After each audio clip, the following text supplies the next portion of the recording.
All right. Hello, friends, and welcome back to another exciting episode of Dreambound. I'm actually rather surprised by this episode because at the end of last episode, Kane asked if we wanted to stay in his house for a while. I really was not expecting that, and so I'm interested in seeing what all is going to happen here. But rather than theorizing, we should probably just hop into the episode and see what happens, right? Jesus Christ, Noah, what happened to your place? I can answer that. Pick me, pick me. Ivan had been reclining lazily on the couch when Noah returned to his apartment, Kane in tow, as though he owned the place. Ivan sat himself up just slightly, however, when the door opened. He looked at Kane, who was framed in the doorway. Noah happened to this place. That's the kind of person he is. I respect that. Well, I figured as much. I've gotten used to this place being a bit of a disaster, but this... Kane eyed the cardboard boxes which were scattered across the floor. It's even worse than I thought. Well, I'm sorry for not picking up after myself, Mother. I've had a few things on my mind lately. Things such as that asshole over there. Kane shot Ivan a pointed look, but it didn't seem to disturb him in the slightest. If he wants to get distracted with me, that's his decision. Oof. Here I thought you were a polite person. Being rude in someone else's house isn't very polite, is it? This isn't your house, asshole. What you're doing is illegal. So, what are you gonna do? Report me to the police? I could. I think you deserve it, too. Why the hell have you been hanging around Noah so much lately? 'Cause I want to. He's fun.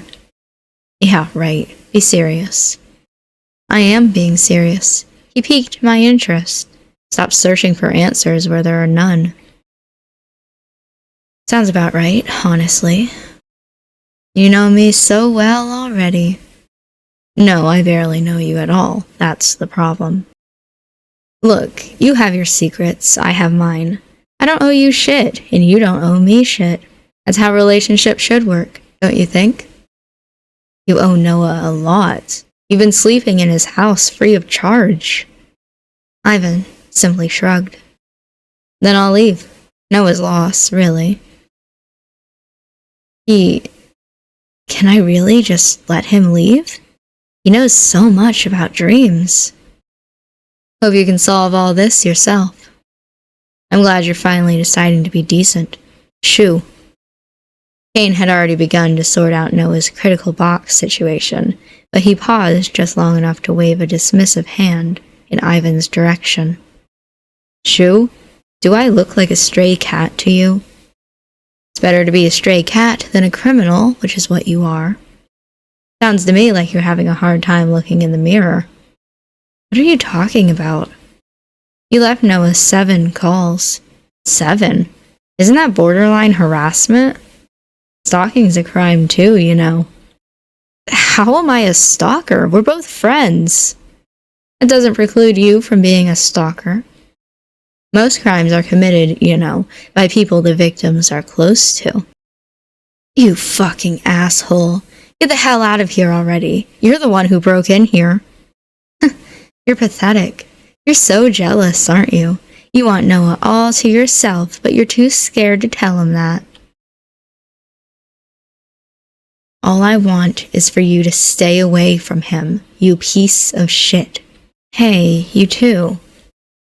Noah had begun filling a rucksack with the bare essentials he would need while staying with Kane, but Kane and Ivan's arguing was beginning to grate on him. There was something incredibly petty about the whole thing. I thought they were both supposed to be adults. They're acting just like little kids. Can you guys either stop it or go fight outside? You're going to give me a headache. Right. Sure. Sorry about that, Noah. If he could stop being such an asshole, then it'd be much easier to ignore him. Just ignore me anyway. It's not my problem if I get under your skin. How about you just change your behavior?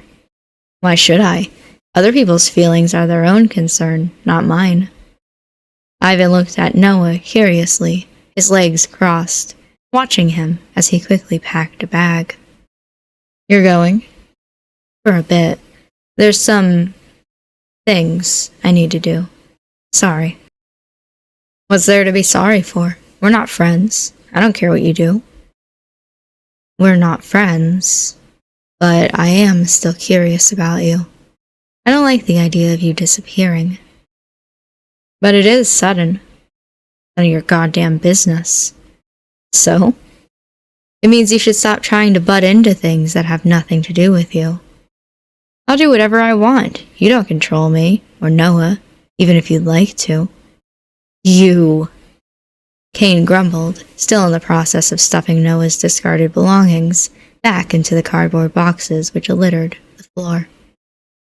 It's not about control, it's about common decency, which you seem to be lacking in.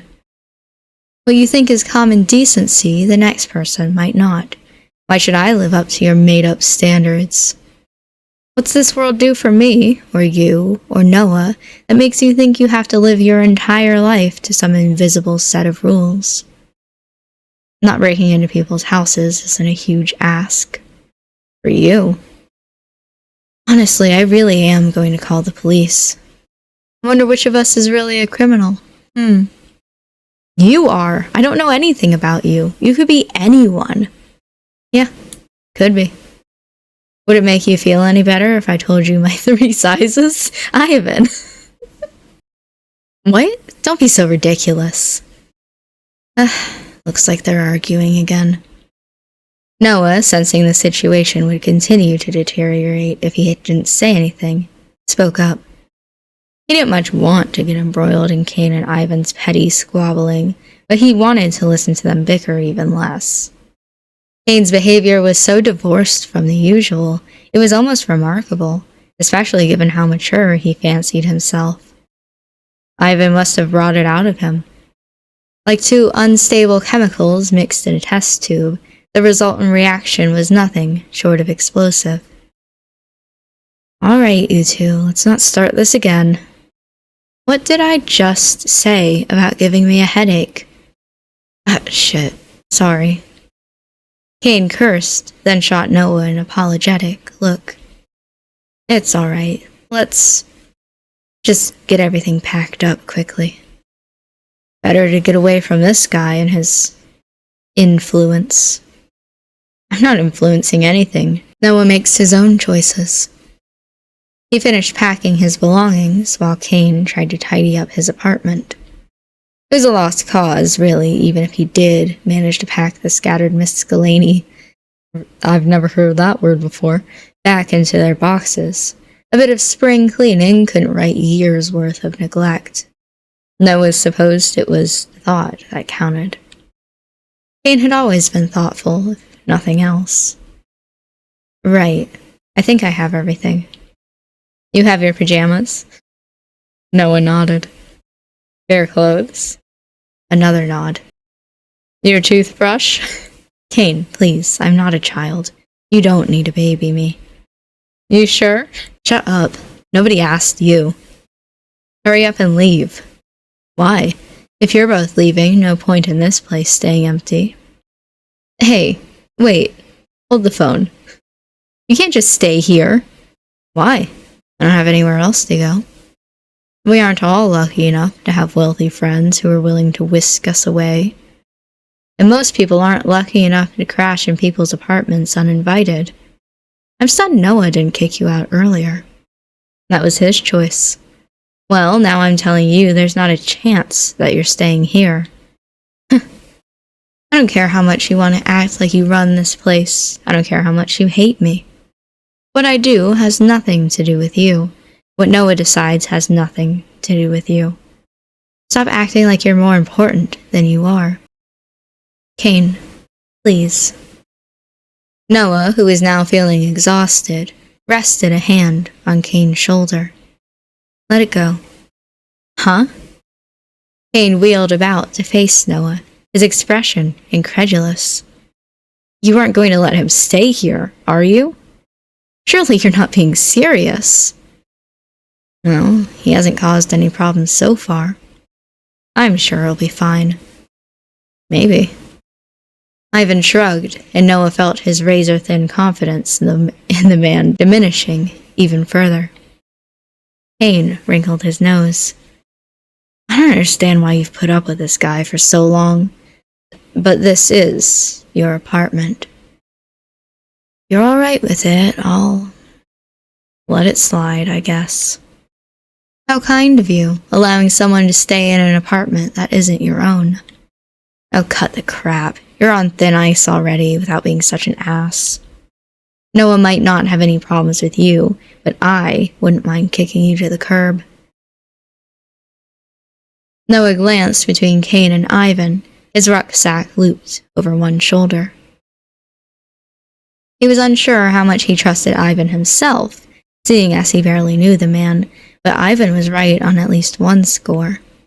He hadn't made too much mess while he had been staying with him. Not that this was a great feat, given how messy Noah's apartment had been already. His company hadn't been as unbearable as it could have been, however. He was no Luca. It's fine. You can stay if you want. I don't have the energy to kick you out. If you stay here, then I know where you are. If you're involved in all this, I don't want you disappearing on me. Too bad for you, Kane.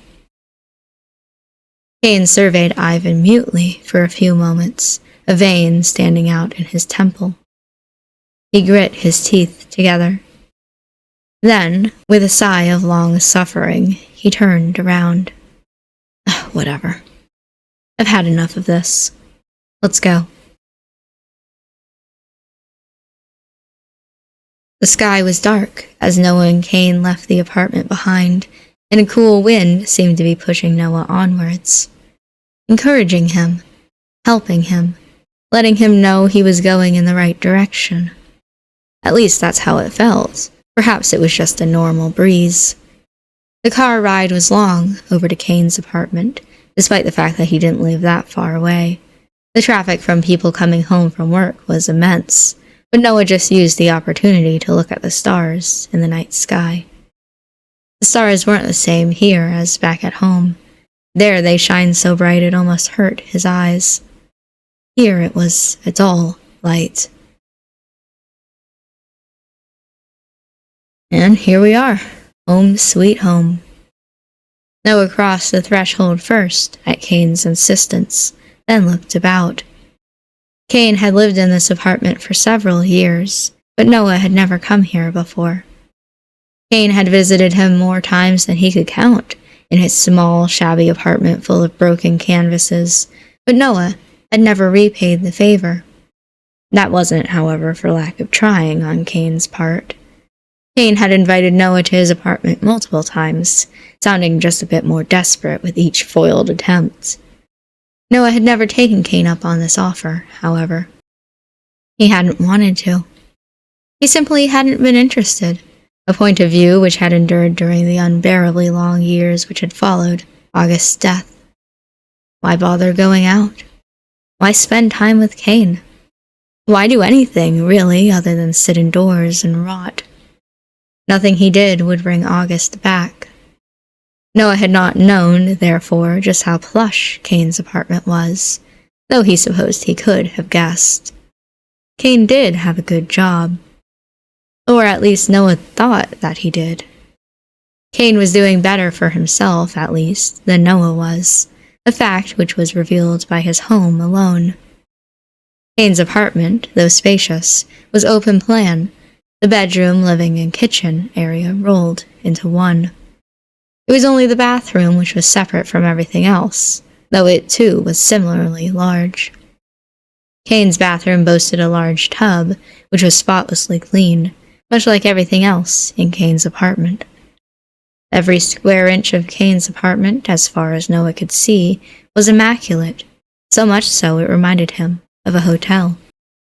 If it weren't for the telltale signs of human life dotted here and there, the books and the framed photographs on the shelves, he would think it was a hotel room. That or a showroom. Noah's own apartment couldn't hope to compare. It was horrendously messy with unfinished canvases, bottles of paint, stray brushes, and now cardboard boxes.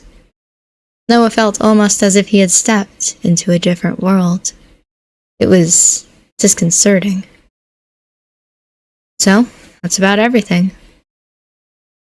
Kane announced once he had given Noah the grand tour, a tour which consisted of demonstrating how to run the bath, how to run the shower, and how to work the kettle in the kitchen. You're free to go anywhere you want, of course, so, make yourself at home? Kane finished his introductory speech with a question, his smile somewhat bashful. Was he feeling awkward too? If so, there was something reassuring about that. I don't have an atelier, unfortunately, so there's no dedicated space you can go to paint, but you could set yourself up on the balcony. I don't mind if you get that dirty. I'm not that messy when I paint. I am a little past the finger painting stage, you know. I know. I was just saying if you want anywhere quiet to go. Kane gestured to the balcony. But I didn't bring my paints with me. I thought they'd be the first thing you packed. Well, you can always sketch out there if you want. The view is pretty nice. Or you could just, I don't know, enjoy the sights. Maybe get some fresh air. What is it with you and fresh air? Noah sighed. You're obsessed with it lately. Only because you don't get enough of it. I'm worried about you, you know? I know. You make it very obvious. Is that a bad thing? For you, maybe. For me? I'd say I'm fairly lucky, really. Well, I'm glad you think so. I do my best. Unlike me. Noah looked down at his feet. All of a sudden, he felt rather overwhelmed. Not by Kane's apartment, even if it was a little too fancy, but by Kane's excessive kindness. Why was Kane always so kind to him? I don't think I've done anything to deserve it. Unless he just pities me? I know we used to be close, but what do we have linking us anymore? Hey, Kane. It's getting pretty late, so I was thinking about having a bath, okay? Would you mind? Of course not. You don't even need to ask. I am a guest. You're more than just a guest. You're my friend. My best friend, at that. There's no need to ask. Treat it as your own place. Well, I should have figured he'd say something like that. Noah thanked Kane, then gathered his pajamas from his rucksack. He headed over to the bathroom. The sink was so clean Noah could see his own face reflected in it. Noah wondered for a second if Kane even used it. The tub was large enough to unwind in, but Noah reclined in the warm water for only a few brief minutes. His own apartment wasn't large enough to have a bathtub, but it wasn't a commodity he really had missed. Taking baths gave him too much time to think, and his thoughts always, invariably, turned to not wanting to dwell any longer on the past. Noah exited the tub. He toweled himself dry and changed into his nightclothes. Then, trailing droplets of water in his wake, he entered the open-plan living area. Kane was there, reclining on the couch with a book in hand. He always looked like that, like he perfectly belonged. In this case, he did belong, seeing as it was his home, but it was something Noah had always noticed. Kane always fit in. Kane set aside his book, however, when Noah entered, and smiled at him. How do you feel? Any better? I knew we weren't going to get a sprite of Noah in his pajamas, but it's so funny reading about him changing into pajamas, and then he comes back wearing the exact same outfit. Tired, mostly. Fair enough. You've had a busy day. And a busy series of nights, too. Do you want to go to sleep? That was the idea, yeah? Noah looked at Kane's bed hesitantly. Noah was tired, and Kane's bed looked inviting. Its sheets were pristine, the pillows soft. The thought of sliding beneath those sheets, then sliding his eyelids shut, was a tempting one. But there was something of a problem. There was only one bed. Kane's bed was large enough for 2 people, it was a double, and there wouldn't, Noah supposed, have been too much of a squeeze. Was Kane expecting them to share it? Well, it wouldn't be the first time. We had sleepovers as kids countless times. It wouldn't be anything new, but Noah tried to tell himself the intimacy was nothing meaningful, but he couldn't quite manage it. He had shared a bed with Kane in the past, it was true, but this had been many years ago. They had been teenagers back then. Hey, Kane. Not wanting to draw out the inevitable, Noah addressed his friend, perhaps a touch more curtly than he should have. Do you want me to sleep on the couch? What? No, of course not. I invited you over. You take the bed. It's only fair. Please, feel free. I'm just happy you're here. Where will you sleep, though? I'm already settled here. Kane patted the couch, smiling wryly as he did so. So, yeah, don't worry about me. I'll be fine. Will that really be comfortable, though? It's more comfy than the floor. I don't know if it'll be much better for your back. Noah pressed his lips together. You have work tomorrow. I'm sure I'll sleep just fine. I bet I'll do a better job of it tonight, at least, now that you're around. It'll spare me a lot of stress.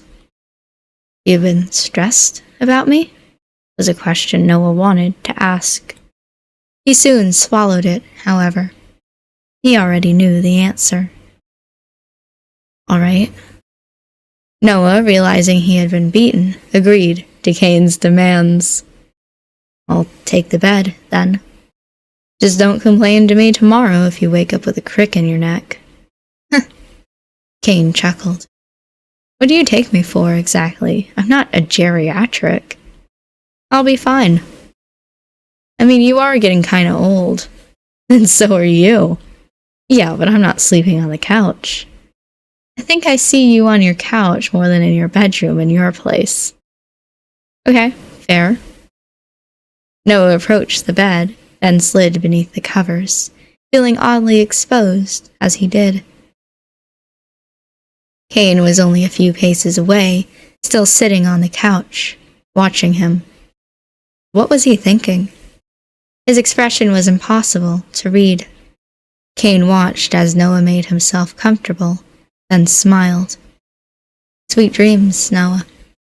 Is what I would say, but given the circumstances, that might sound a bit sarcastic. Just a bit, maybe. I figured. Sorry about that. It wasn't intentional. I know. You don't need to worry so much, about hurting my feelings. I'm not that delicate. Right. Of course you're not. Good night? Night. Kane turned back to his book while Noah rolled over on his side. Kane's apartment felt unsettlingly large all of a sudden, almost as if it was swallowing him. Maybe I got too used to living in a dump. Noah curled in on himself, his eyes staring blankly at the wall opposite. Sharing a room with Kane wasn't uncomfortable, he was just unused to such a close proximity to a real person. Minus Ivan, of course, but sometimes Noah wasn't sure if he was real. Kane was so close, only a few paces away. It would have been easy to invite Kane to join him after all, beneath the sheets. But Noah soon dismissed the thought. He needed some more space. Kane felt too close as it was, both physically and emotionally, for him to grapple with. But perhaps he should have been grateful for it. He was fortunate, really, that Kane still cared for him, despite how poorly he had been treated. Didn't Kane deserve more than that? He's never asked for more, though. I wonder. Doesn't he think he deserves more than that? Maybe he has low standards. These self-deprecating thoughts swirled through Noah's head as he closed his eyes. Then, with more ease than he had thought possible, given everything which had occurred, he fell fast asleep. Cain wasn't there when Noah awoke the following morning, feeling more well-rested than he had in recent memory. Sunlight was streaming in through the windows, and the sky beyond the balcony was azure blue. A quick glance at the clock, meanwhile, revealed that it was already 10:24 a.m. Cain must have gone to work already. Cain had a governmental job, though what he did exactly at his fancy office, Noah was unsure. Cain had explained the particulars to him a few times, but Noah hadn't cared enough to retain any of that information. He hadn't really been paying attention. He's tried to connect to me a lot during the years, but I was never interested. I wonder how much that hurt. In any event, Cain's job was important, and Cain himself was punctual. No matter how worried he might have been about Noah, Noah could not imagine him showing up at work late for any reason, not even to fuss over him. He had probably left a couple of hours ago. This seemed like a fair theory, one which was soon cemented as a fact when a bleary-eyed Noah shuffled into the kitchen. Cain might have gone already, but he had left a memento in his wake. There, taped to the fridge, was a note, one which had been penned in Cain's neat, angular writing. I've gone to work. I'll try to be back by 6, but I'll call you if I get waylaid. I've left breakfast in the fridge, and there are some leftovers from last night for lunch. Take care of yourself. Noah skimmed the note, amused by how meticulous it was. Well, I should expect nothing less from a man whose sink is that clean. Noah's stomach, by this point, was beginning to grumble. The last time he had eaten must have been yesterday in that diner with Ivan. Yesterday now seemed like a very, very long time ago, however. Noah had been too busy to feel particularly hungry yesterday, but now, all of a sudden, he felt ravenous. Noah dug through the fridge for his promised breakfast and found a plate of salmon and crushed avocado on toast. Okay, I just read salmon and I was like, that's not a breakfast thing, but I guess avocado on toast could be breakfast. And I guess that salmon can go on avocado. Avocado toast? Really? Even I know that trend is over. This did not stop Noah from taking the plate from the fridge, however. He set it down on the table, then began to eat. Heat it up, maybe? I don't know, I've never had avocado toast. Is that something that you eat hot? I don't really like avocados.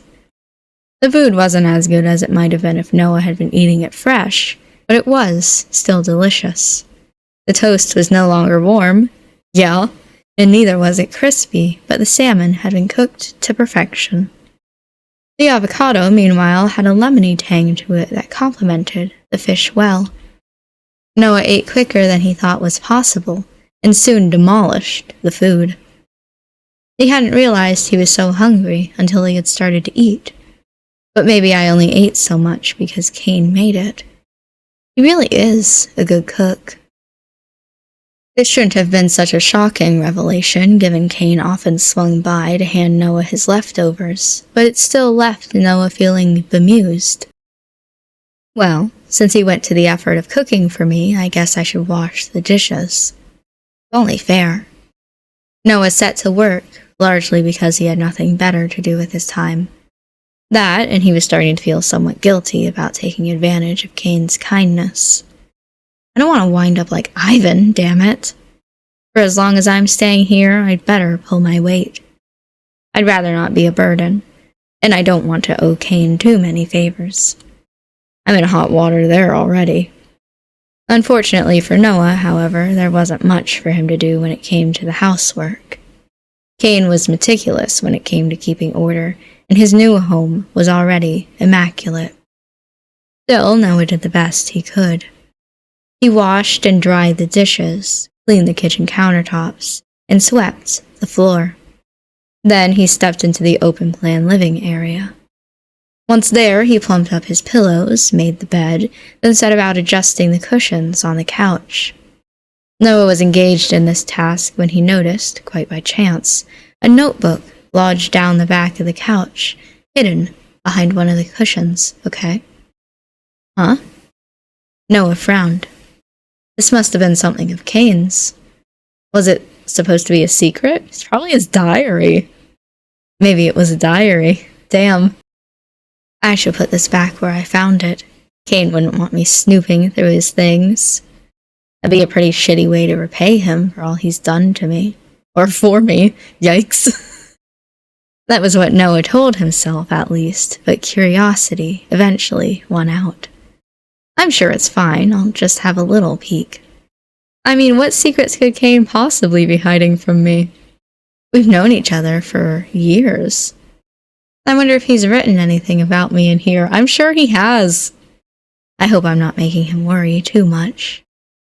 Noah flipped the notebook open, anticipation welling up inside him. But this anticipation soon evaporated. The notebook, contrary to Noah's expectations, was empty. No, I was excited. Though no, that wasn't quite true, okay? The majority of the pages might have been blank, but a few near the front were filled with Kane's distinctive handwriting. Okay, so it's new. Kane had written, in that neat cursive of his, which his mother had envied, a list of names which spanned a couple of pages. Names which were familiar. Kane. They were the same names Noah had heard about on the news during the last few days. The names of people associated with Noah. Kane. First, there was his parents, then Sebastian. But that wasn't all. Mr. Floyd's name was jotted down too, alongside Asher's, Luca's, Rosamie's, and a few others from school. What is the meaning of this? Had Kane been keeping notes on the case as it unfolded? That would make sense, but what about Mr. Floyd? Asher and Luca? Their lifeless bodies hadn't shown up on a news channel tattooed with trailing flowers. Maybe he hit upon the same theory I did, that all these murders were related to me. Was he trying to scope out the killer's next target? Maybe he was worrying about me. Noah exhaled. Why is Luca's name jotted down in here, though? And Rosamie's? I haven't talked to them in years. I haven't even thought about them. Noah had gotten on relatively well with Rosamie Bellworth, Luca's sister, but his feelings towards Luca himself had been decidedly less congenial. Noah hadn't enjoyed spending time with Luca, and the time they had spent together had largely been under duress. Why would he want to spare him a thought when he no longer had to? Luca had nothing to do with him anymore. But then again, neither had Sebastian, and he had still wound up dead. Was this why Kane had jotted down Luca's name in his memo pad? Was he, too, trying to work out who might be targeted next? It was rather like Kane, Noah thought, to take notes like this, as though he were studying for a test. Kane had always taken his schoolwork seriously. If something's worth doing, then it's worth doing properly. That had been Kane's catchphrase at school, which was probably one of the reasons why Noah's mother had liked him so much.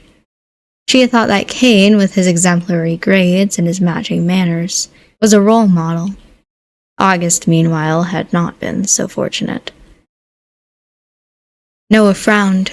He could feel unease in the pit of his stomach, though he could not identify its origins. Why did he feel so out of sorts? Maybe it's the notebook. It's brought everything back. I was having a nice morning, too. As nice a morning as I can have, I guess. Seeing Luca's name must have spoilt it.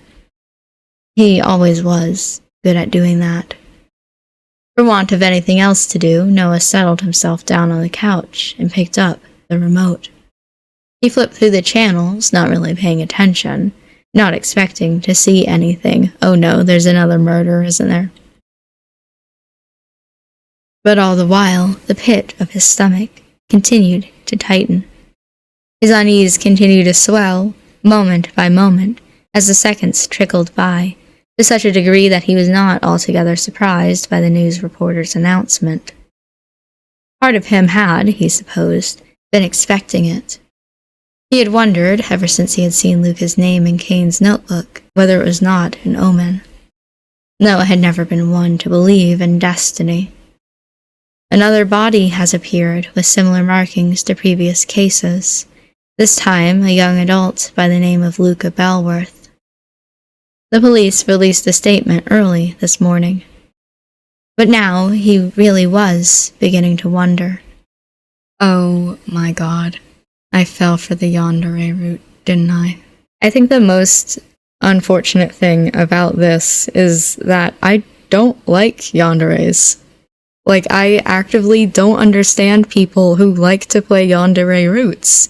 So, I'm really hoping that I'm taking this wrong. I'm really hoping this is a red herring and this isn't true, but I'm scared, guys. I'm scared that I've just now found out the themes of Kane's route a whole 12 episodes into this series. And I'm scared I'm not gonna like it as much as I wanted to. I've been so excited this entire time to get Noah to finally just give Kane an ounce of attention. This can't possibly be right? This game's not gonna do this to me. I guess we'll have to see in the next episode what happens, but I'm scared. I'm gonna go ahead and end this episode, though, so thank you for watching this episode. I hope that you enjoyed it, and I will see you in the next one, where hopefully we realize that everything was just wildly out of context, and that notebook doesn't mean anything, right?